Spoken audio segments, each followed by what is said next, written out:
வணக்கங்க.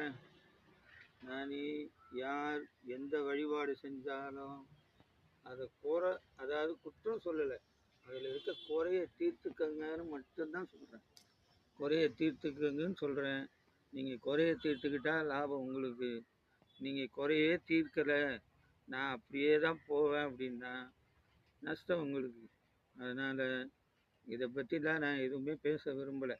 நீங்கள் என்ன கும்பிட்றீங்களோ கும்பிடுங்க, என்ன பண்ணுறீங்களோ பண்ணுங்க, எல்லாம் பண்ணுங்க. ஆனால் உண்மை என்ன அப்படின்னா, கடவுளுங்கிறது நமக்குள் இருக்கிறான், நமக்குள்ள இறைவன் இருக்கிறான் அப்படிங்கிறத உணர்ந்து நம்ம செய்கிற செயல் ஒன்று ஒன்றும் நல்லா இருந்தால் அதை இறைவன் ஆதரிப்பான். தவறாக இருந்தால் உடனே நம்மளை தண்டிப்பான். அப்படிங்கிறத தயவு செஞ்சு யோசிங்க.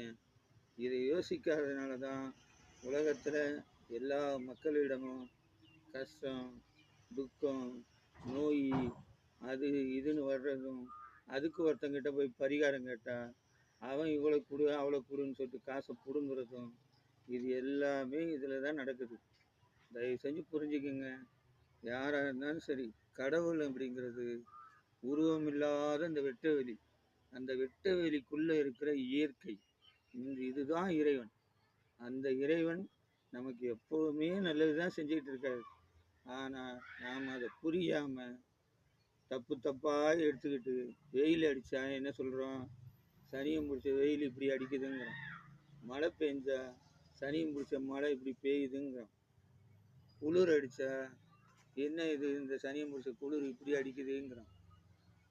இயற்கை இறைவன் கொடுத்ததை நீங்கள் அதை சந்தோஷமாக அந்தந்த காலகட்டத்தில் அனுபவிக்காமல் அது எதை பார்த்தாலும் சனியன் சனியன் சனியன் சனியன்னு சொல்ல சனியனே உங்களை ஆக்கிரமிப்பார்.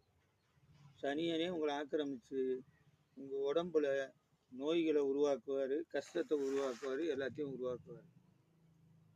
இது நிஜம். நன்றி.